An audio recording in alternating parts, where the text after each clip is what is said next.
मेरा शौहर 1 महीने के लिए शहर से बाहर काम के सिलसिले में गया। मैं और मेरी सास घर में अकेली होती। सास मुझसे पूरा दिन इतना काम करवाती, रात को मुझे फिर ठंडा गिलास दूध का देती। उसके बाद मुझे कोई होश ना होती। एक दिन सास घर में नहीं थी तो एक औरत को पैसे देकर घर का सारा काम करवा लिया और उसे अपने कमरे में छुपा दिया। सास दूध देकर चली गई और मैंने उस औरत को दूध पिलाकर कमरे में छुप गई और वो औरत दूध पीते ही सो गई। और जैसे ही रात के 12 बजे तो जो मंजर मैंने देखा उसको देखकर तो मेरी चीखें निकल गईं, क्योंकि वहाँ तो जब से मेरा शौहर शहर से बाहर गया था मेरी सास को न जाने क्या हो गया था। मुझसे सारे काम करवाने लगी थी। मैं काम करके पागल हो जाती, लेकिन सारे घर का काम करवाने के बाद जो वो मेरे साथ करती थी उसकी मुझे इससे बिल्कुल भी उम्मीद नहीं थी।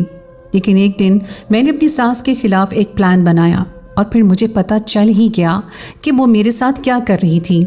दरअसल मेरा शौहर पहले हमारे साथ ही रहता था, लेकिन उसने कहा कि उसे 1 महीने के लिए काम के सिलसिले में शहर से बाहर जाना है, जबकि मेरी शादी को भी अभी 4 महीने ही हुए थे कि मेरा शौहर तो शादी के अगले ही दिन जाने वाला था। लेकिन मैंने उसे रोक लिया और वो भी ये सोच कर रुक गया कि उसकी बीवी बहुत ज़्यादा खूबसूरत है। वो मेरी बहुत तारीफ़ें किया करता था। हम दोनों मियाँ बीवी में बहुत मोहब्बत थी। हमने एक दूसरे से पसंद की शादी की थी और मेरे शौहर ने मुझे यही कहा था कि मैं अपनी माँ के खिलाफ चला जाऊँगा, लेकिन फिर तुम्हें सारी ज़िंदगी मेरी माँ को इज्जत देनी होगी, क्योंकि मैं उनको नहीं छोड़ सकता। मैं भी अपने शौहर को कहती थी कि अपनी माँ को छोड़ना नहीं है। मैंने कहा कि मैं तुम्हारी माँ के साथ बहुत अच्छे तरीके से रहूँगी, तुम्हें कभी शिकायत का मौका नहीं दूँगी। इसीलिए मेरा शौहर बेफिक्र होकर 1 महीने के लिए जा रहा था। लेकिन जिस दिन वो गया उसी दिन मेरी सास ने मुझे काम पर लगा दिया। पहले जब वो आधा काम खुद किया करती थी, कहने लगी कि मेरी तबीयत ख़राब है। मैंने कहा कि चलो ठीक है, तबीयत ख़राब है तो कोई मसला नहीं है। मैंने सारे घर का काम कर दिया और अपने कमरे में आकर बैठी हुई थी कि मेरी सास ने कहा कि काम हो गया। तो मैंने कहा हाँ माँ जी, काम हो गया है। तो कहने लगी कि मेरे साथ आओ। मैंने किचन के सारे डब्बे खोल दिए हैं, उनको भी साफ़ करना है। मेरी सास ने रूटीन से हट के काम निकालने शुरू कर दिए। कभी वो मुझसे सारे घर के पर्दे धोने को कह देती, तो कभी कहती कि सारे घर के बर्तन जो कि अलमारियों में साफ सुथरे रखे थे उनको धोना है, और कभी कहती कि सबकी अलमारियों से इस्त्री शुदा कपड़े भी निकालो और उनको भी धोने हैं। वो धुले हुए थे और इस्त्री भी किए हुए थे। मेरी सास पूरा दिन मुझसे काम करवाती है, मुझे एक दिन भी बैठने नहीं दे रही थी। लेकिन एक काम भी करती थी। जब मैं काम से थक हार कर कमरे में आती तो मेरे लिए एक गिलास ठंडा दूध लेकर आती। पहले दिन ही लेकर आई थी तो मैं हैरान हुई। मैंने कहा कि मेरा इतना एहसास। फिर कहने लगी कि तुमने आज बहुत काम किया है, दूध पी लो, गर्मी भी बहुत ज़्यादा है, इसलिए तुम्हारे जिस्म को ठंडक मिलेगी और तुम्हारी सारी थकन भी दूर हो जाएगी। वो दूध वाकई बहुत मज़ेदार था। शायद वो उसे ठंडा करने से पहले इसमें चीनी मिलाया करती थी और उसे खूब अच्छी तरह पकाती थी। मैंने एक ही सांस में सारा दूध पी लिया और उसके बाद मुझे बिल्कुल होश ना रहा। कहते हैं कि अगर आप कोई बहुत ही मुश्किल काम करें तो आप ऐसे ही बच्चों की तरह सोते हैं कि तकिया सर पर रखते ही सो जाते हैं। मेरे साथ भी यही हुआ था। वैसे भी मुझे बहुत नींद आती थी, लेकिन इतना काम करके मैं बहुत परेशान हो गई थी। और आज इस सिलसिले को चलते हुए 4-5 दिन हो गए थे कि मेरी सास मुझसे रोज़ काम करवाती और फिर मुझे दूध का गिलास देती और उसके बाद मैं सुकून से सो जाती। एक दिन घर के काम भी हो गए थे, और वो काम भी हो गए थे जो लोग सालों बाद या महीनों में एक दफ़ा ही करते हैं। अब तो कोई काम बचा ही नहीं था। रूटीन के काम इतने ज़्यादा नहीं थे, लेकिन आज मेरी सास ने ऐसा काम किया कि मैं हैरान रह गई। उसने हमसायों से कह दिया कि मेरी बहू बहुत अच्छा खाना बनाती है, आज आप लोगों के घर दावत है तो खाना मेरी बहू ही बनाएगी। मुझे बहुत अजीब लगा कि मुझे दूसरों के घर काम करने के लिए भेज रही हैं। ठीक है, उनके साथ उनकी बातचीत थी, लेकिन ये क्या बात हुई। फिर सोचा कि चलो एक दिन का खाना बनाने से क्या हो जाएगा। लेकिन जब वहाँ गई तो पता चला कि वहाँ पर तो उन्होंने दावत की हुई है, क्योंकि उनकी बेटी की बात पक्की करने के लिए लोग आ रहे हैं। तो उन्होंने 3-4 खाने और 2-3 मीठे भी बनाने थे। यानी कि आज मेरा पूरा दिन फिर लगने वाला था। और ऐसा ही हुआ। मैं सुबह से शुरू हुई और शाम तक खाना बनाती रही। शाम को थकी हारी घर आई तो सास पहले से ही दूध तैयार करके बैठी थी। दूध पिया और आराम से सो गई। आंख सुबह ही खुली, शौहर की कॉल आई तो उसे ये नहीं बताया कि यहाँ पर ये सब हो रहा है, क्योंकि वो अपनी बातें लेकर बैठ गया। कहने लगा कि तुम्हें बहुत याद करता हूँ, तुम्हारे बगैर दिन नहीं गुजर रहे। 1 हफ्ता गुजरा है, अभी 3 हफ्ते बाकी हैं। मैं भी दिल में सोचने लगी कि अगर 3 हफ्तों के अंदर मेरे साथ यही होता रहा तो तुम्हारी बीवी तुम्हें आधी ही मिलेगी, क्योंकि आधी तो कामों में खर्च हो चुकी होगी। तो शौहर ने कहा कि क्या हो गया है अचानक से? बहुत ज़्यादा नींद आ रही है। और मुझे वाकई इतनी नींद आने लगी कि मैं अपने शौहर से बात करते करते ही सो गई। कुछ देर हेलो हेलो करता रहा वो, और फिर उसने कॉल बंद कर दी। सुबह उसका मैसेज आया हुआ था कि इतनी भी सुस्ती अच्छी नहीं होती, मुझे तुमसे कुछ देर बातें करनी थी। मैंने कहा कि मैं क्या करती, मुझे कुछ पता ही नहीं, मुझे इतनी नींद कैसे आ गई। एक दिन ऐसा हुआ कि मैंने अपने कमरे में किसी के पैरों के निशान देखे। मैं दिन भर के कामों में इतनी मसरूफ़ रहती थी कि अपने कमरे को साफ करना भूल जाती थी। और एक दिन पहली रात को इतनी तेज़ आंधी आई थी कि सारा घर मिट्टी से भर गया था। मेरे कमरे के फर्श पर मिट्टी पड़ी थी और सुबह उस पर पैरों के निशान थे। मैंने पहले तो ज़्यादा गौर नहीं किया, लेकिन जब खिड़की खोली और रोशनी पड़ी तो देखकर हैरान रह गई कि ये तो किसी आदमी के पैरों के निशान थे। जूते के साइज़ को देखकर लग रहा था कि कोई 6 से 7 फुट का आदमी है, और ऐसा हमारे घर में कोई भी नहीं था। मेरे शौहर का कद मुनासिब सा था, और वैसे भी मेरे शौहर तो शहर से बाहर गए हुए थे। मुझे भी शक पड़ गया और मैं थोड़ा डर सी गई। मैंने इस निशान की तस्वीर खींच ली और उसके बाद फर्श को अच्छी तरह से साफ कर दिया, क्योंकि अगर मेरी सास देख लेती तो वो मुझ पर ही शक करती। कदमों के निशान मेरे कमरे में थे, इसका मतलब मेरे कमरे में कोई आदमी आया था। फिर मैंने सारे घर के जूते देखे कि इस निशान से किसके जूते मिलते हैं। जब मैं ऐसा कर रही थी तो मुझे अपने पीछे किसी हलचल की आवाज़ महसूस हुई, लेकिन जब मैंने पलट कर देखा तो कोई भी नहीं था। शाम के वक्त अपनी सास को देखकर मैं हैरान रह गई। उन्होंने कदमों में वही जूते पहन रखे थे जिसके निशान मैंने अपने कमरे में देखे थे, लेकिन ये तो किसी मर्द का जूता था। मैं देखकर हैरान हुई तो मेरी सास ने कहा कि क्या हुआ, क्या देख रही हो? मैंने कहा कि ये जूता किसका है? तो कहने लगी ये तुम्हारे ससुर का है। वो अब इस दुनिया में नहीं रहे, लेकिन उनकी सारी चीज़ें मेरे पास हैं। वो बहुत लंबे कद के आदमी थे, इसलिए उनकी कोई भी चीज़ मेरे बेटे को पूरी नहीं आती, तो उनकी चीज़ें ऐसी ही पड़ी हैं। कभी कभी मुझे उनकी बहुत याद आती है, इसलिए मैं उनके जूते पहन लेती हूँ। कभी कलाई में घड़ी पहन लेती हूँ, कभी कभी उनकी कोई चादर ओढ़ लेती हूँ। उनकी खुशबू को महसूस करती हूँ। ऐसा लगता है कि वो मेरे साथ हैं। मुझे मेरी सास को देखकर बहुत दुख महसूस हुआ, क्योंकि हम सफ़र का चले जाना इस दुनिया का सबसे बड़ा दुख होता है। मैंने कहा कि रात को आप मेरे कमरे में आई थी, तो कहने लगी कि हाँ मैं आई थी तुम्हारे कमरे में देखने के लिए कि तुम सुकून से सो रही हो या नहीं।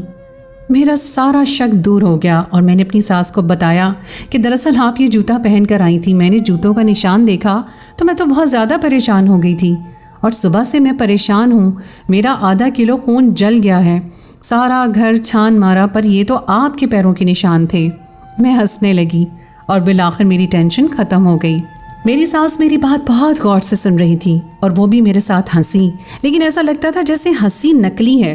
उन्होंने कहा कि तुम तो इतना परेशान होने की ज़रूरत नहीं थी, इस घर में तो कोई भी नहीं आता है, मैं और तुम ही तो होते हैं, और तुम्हारा शौहर भी कुछ दिन बाद वापस आ जाएगा।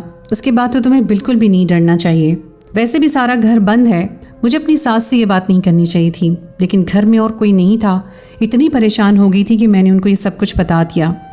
अब मेरे दिल में कोई मलाल, कोई शक नहीं था, लेकिन रूटीन घर की वही चल रही थी कि मैं दिन भर काम करती रहती थी।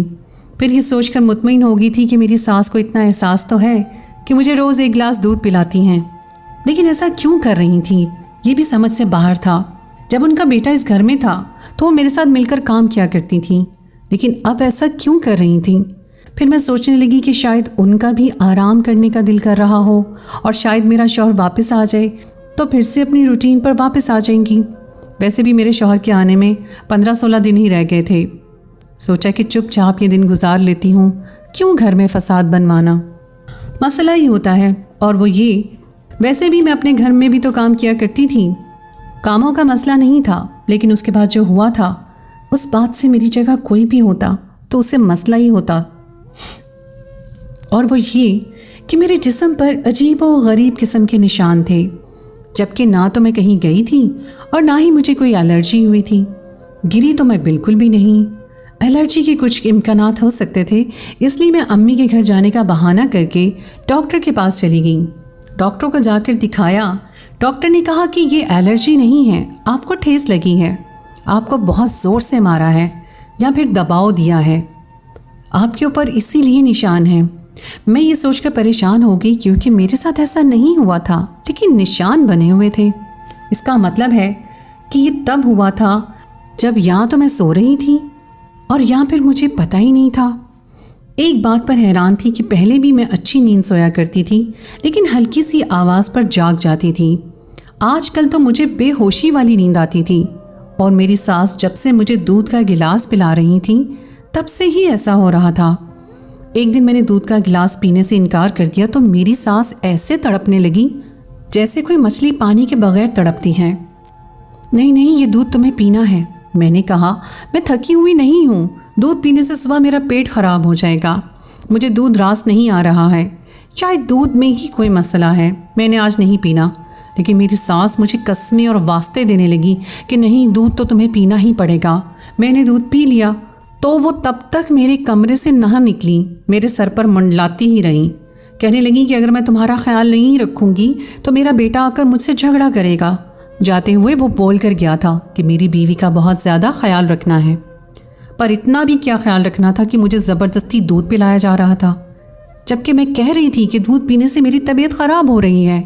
लेकिन इस दफ़ा मैंने ग्लास में थोड़ा सा दूध छोड़ दिया और फिर अगले दिन डॉक्टर के पास गई और उनको कहा कि जैसे आप लोग खून टेस्ट करते हैं वैसे ही क्या ये टेस्ट करके बता सकते हैं कि कहीं इस दूध के अंदर कोई चीज़ तो नहीं मिलाई गई।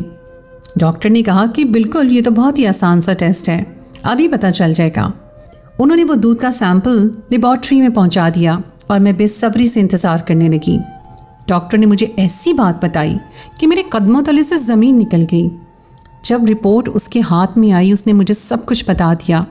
मैं हैरान सी होकर कुछ देर वहाँ पर बैठी रही। फिर उसके बाद वहाँ पर मैंने एक औरत को देखा जो डॉक्टर से काम मांग रही थी कि मुझे कोई काम दो, मुझे बहुत ज़्यादा ज़रूरत है। अगले दिन मैंने उसी औरत को अपने घर में काम करने के लिए बुला लिया। मैंने उसे कहा कि तुमने सारे घर का काम करना है और उसके बाद मुझे तुमसे एक बहुत ज़रूरी काम है। मैंने उस नौकरानी को कहा कि मैं तुम्हें इतने पैसे दूंगी कि तुम्हारे 1-2 महीने अच्छे गुजर जाएंगे, बस तुम्हें मेरा एक काम करना होगा। उसने कहा कि आप जो भी कहेंगी मैं करूंगी क्योंकि मैं बहुत ज़्यादा मजबूर हूँ। मैंने उसे कहा कि तुमने मेरे कपड़े पहनकर बैठ जाना है और जब मेरी सास कहे कि मैं तुम्हारे लिए दूध लेकर आई हूँ तो तुमने कहना है कि आप दूध साइड पर रख दें, मैं दूध पी लूँगी, मेरा वैसे भी दूध पीने का मूड है। उस औरत ने कहा कि वो ऐसा ही करेगी। वो कोई जाहिल औरत नहीं थी, पढ़ी लिखी औरत थी, लेकिन अपने घरेलू हालात की वजह से भी परेशान थी। उसका शौहर इस दुनिया से गया था और उसके बच्चे छोटे थे। मैंने उसे कहा कि मेरा वो ये काम कर दे, उसके बाद मैं हमेशा के लिए उसे काम पर रख लूँगी, लेकिन पहले मुझे अपने शौहर से बात करनी होगी। उस औरत ने ऐसा ही किया। वो मेरे कपड़े पहनकर बिस्तर पर लेट गई और मुंह दूसरी तरफ कर लिया और चेहरे के आगे किताब कर ली। मेरी सास मेरे कमरे में जब दूध देने आई तो मैं कमरे में ही मौजूद थी। मेरी सास ने दूध की बात की। उसने कहा ठीक है, रख दें, पी लूँगी। ठीक है बेटी, याद से पी लेना। थोड़ी देर के बाद उस औरत ने वो दूध पी लिया और मैं जो उस कमरे में ही मौजूद थी, जब मैंने ये देखा कि 5 मिनट के अंदर अंदर उसको इतनी गहरी नींद आने लगी कि वो मेरे से बात करते करते सोने लगी और मैंने कहा कि नींद आ रही है तो सो जाओ। वो तकिए पर सर रखते ही सो गई। ये मंजर मैं देख चुकी थी कि उसे नॉर्मल लोगों की तरह नींद नहीं आई थी, उसे बेहोशी वाली नींद आई थी जैसे मुझे आया करती थी।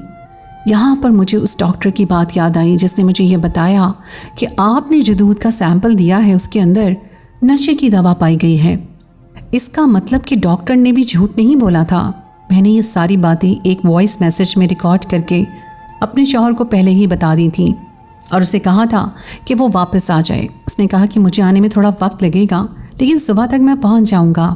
अब मैं उस कमरे के अंदर ही छुप गई क्योंकि मुझे पैरों के निशान वाली बात भी याद थी। अपने ससुर की तस्वीर मैंने देखी थी स्टोर में पड़ी हुई। वो कोई 7 फुट का आदमी नहीं था, बल्कि उसका कद तो मेरी सास से भी छोटा था।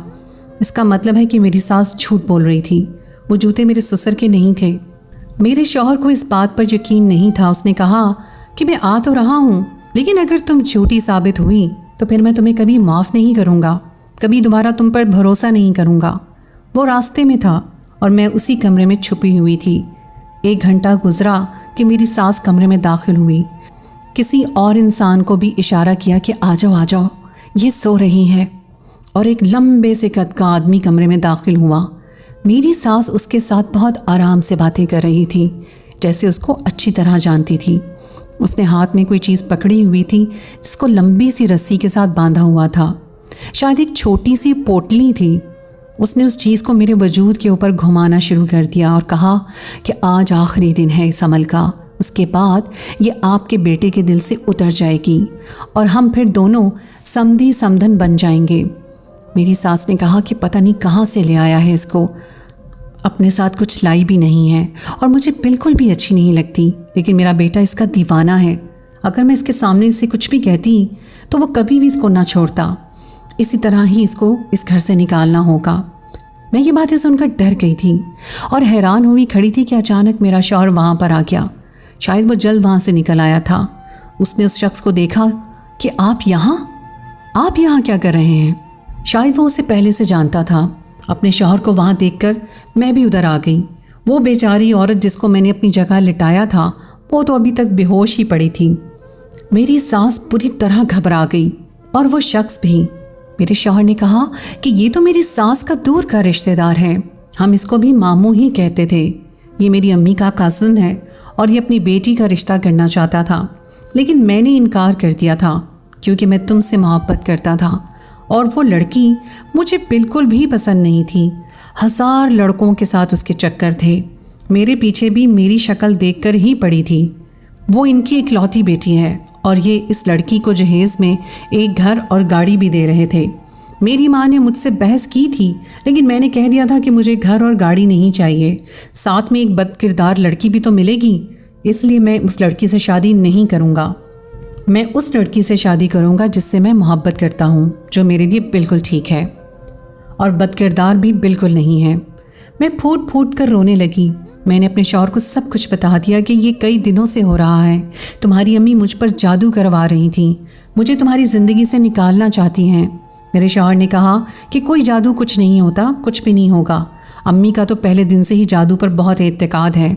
बाबा भी इस बात पर गुस्सा होते थे। उसने अपनी माँ से कहा कि मुझे आपसे ये उम्मीद नहीं थी, आपके सहारे अपनी बीवी को छोड़ कर गया और आपने उस पर जादू टोने करवा दिए। एक गैर मर्द को उसके कमरे में लाती रहीं, उसके पर्दे का भी लिहाज नहीं किया आपने।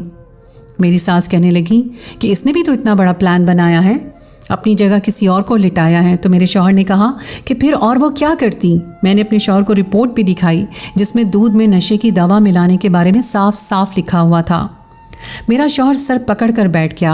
अपने शौहर को देखकर मुझे दुख भी हो रहा था कि उसे अपनी माँ से ये बिल्कुल उम्मीद नहीं थी और आज वो एक इम्तिहान में फंस गया था कि वो किसका साथ दे। बहुत सोचने के बाद मेरे शौहर ने फैसला किया कि वो मुझे अलग रखेंगे।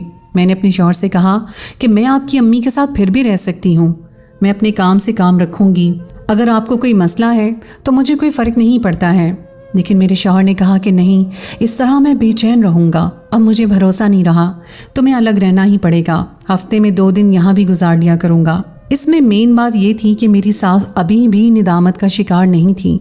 वो भी ये कह रही थी कि इस औरत को तुम्हारी ज़िंदगी से निकालूंगी, नहीं रहने दूंगी इसको। इसलिए मेरा शौहर उन पर भरोसा नहीं कर पा रहा था, इसलिए उसने मुझे एक अलग सिस्टम अरेंज करके मुझे अलग कर दिया और मैं अपने घर में रहने लगी। हमारी ज़िंदगी थोड़ी सी मुश्किल हो गई है। मेरा शौहर बेचारा परेशान रहता है, लेकिन अब मैं क्या कर सकती थी। तो दोस्तों, ये थी हमारी आज की कहानी। उम्मीद है आपको हमारी आज की कहानी पसंद आई होगी। कहानी अच्छी लगे तो उसे लाइक ज़रूर कीजिए, दोस्तों के साथ शेयर कीजिए और अगर आपको कहानी के बारे में कोई भी कमेंट करना है तो कमेंट सेक्शन में ज़रूर लिखिए। और अगली कहानी तक के लिए मुझे इजाज़त दें। अल्लाह हाफ़िज़।